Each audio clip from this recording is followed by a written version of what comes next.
Assalamualaikum warahmatullahi wabarakatuh. Perkenalkan, saya Dian Tias Utami.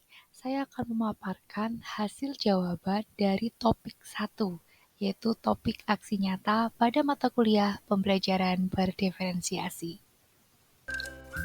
Untuk pertanyaan yang pertama, yaitu, apakah Anda puas dengan proses belajar pada topik ini? Mengapa? Ya, saya puas dengan proses belajar pada topik ini. Pada topik ini, mengajarkan saya berpikir kritis tentang konsep pembelajaran berdiferensiasi.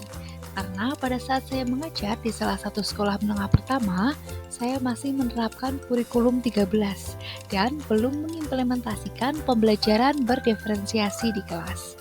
Dengan saya belajar pada topik ini, diharapkan saya mampu mengimplementasikan proses pembelajaran berdiferensiasi, bagaimana memetakan atau mengelompokkan peserta didik sesuai dengan kemampuan minat dan bakatnya. Dan juga, saya menjadi tahu bagaimana menerapkan pembelajaran kepada peserta didik yang memiliki kemampuan yang beragam.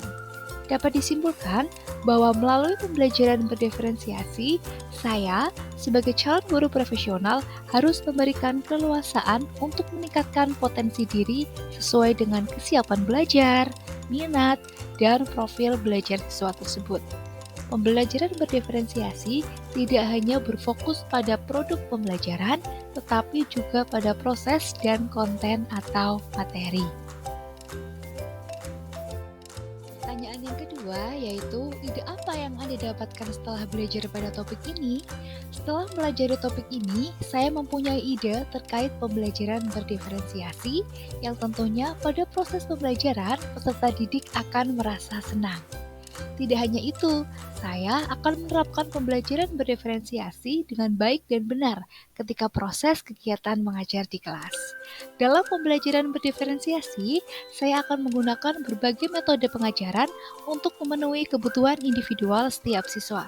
Kebutuhan tersebut berupa pengetahuan, gaya belajar, minat, dan pemahaman terhadap mata pelajaran. Pertanyaan yang ketiga, bagaimana caranya supaya Anda dapat merealisasikannya? Cara supaya ide saya terrealisasikan yaitu dengan memperhatikan langkah-langkah pembelajaran, seperti menciptakan lingkungan belajar yang menyenangkan dan mengundang peserta didik untuk belajar, mencari tahu karakteristik siswa, penyiapan materi, dan memberikan keleluasaan kepada siswa untuk mengembangkan potensinya. Menurut saya, ada beberapa cara untuk mengetahui karakteristik siswa. Cara pertama, dengan mengamati gaya belajar mereka.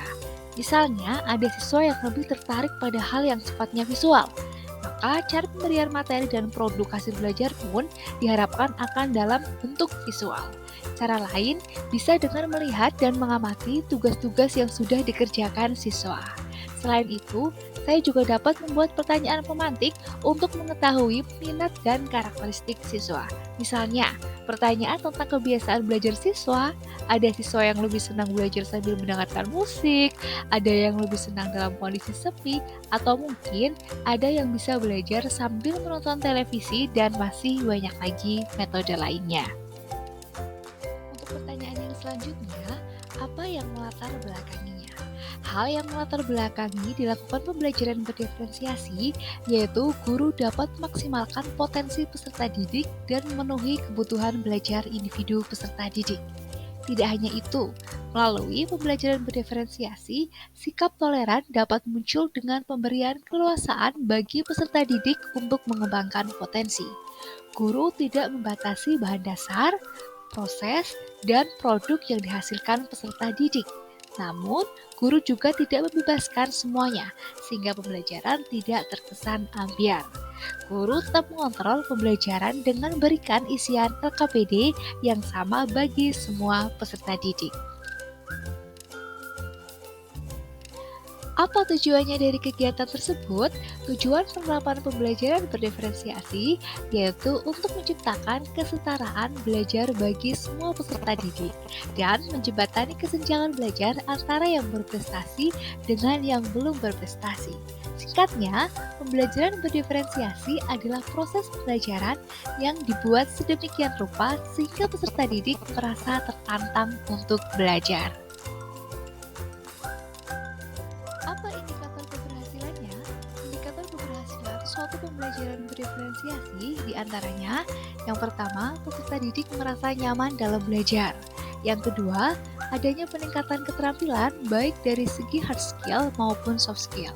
Yang ketiga, hasil belajar peserta didik meningkat. Yang keempat, adanya kesuksesan belajar dari seorang murid, yaitu murid mampu merefleksikan diri kemampuannya dimulai dari titik awal pembelajaran sampai peningkatan diri selama proses pembelajaran dan pada akhir pembelajaran. Yang kelima, terjadinya perubahan tingkah laku pada peserta didik. Yang keenam, peserta didik paham dengan pembelajaran. Dan yang terakhir, peserta didik aktif dalam proses kegiatan belajar di kelas. Untuk pertanyaan yang terakhir yaitu bagaimana langkahnya, implementasi pembelajaran berdiferensiasi memerlukan persiapan-persiapan yang baik. Langkah-langkah persiapan yang perlu dilakukan agar pembelajaran berdiferensiasi dapat berjalan efektif antara lain. Yang pertama, menentukan tujuan pembelajaran. Yang kedua, memetakan kebutuhan belajar peserta didik, kesiapan belajar, minat dan profil belajar. Yang ketiga, menentukan strategi dan alat penilaian yang akan digunakan. Nomor 4, menentukan kegiatan pembelajaran berdiferensiasi yang akan dijalankan. Entah itu menentukan sesuai dengan konten, proses, maupun produk.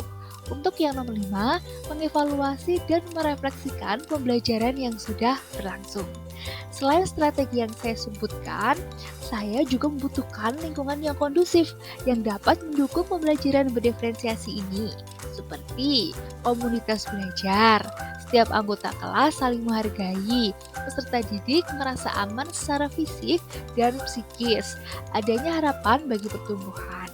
Guru mengajar untuk mencapai kesuksesan, dan yang terakhir, adanya keadilan dalam bentuk karya nyata. Sekian pemaparan dari saya terkait hasil topik 1 aksi nyata mata kuliah pembelajaran berdiferensiasi. Terima kasih. Wassalamualaikum warahmatullahi wabarakatuh.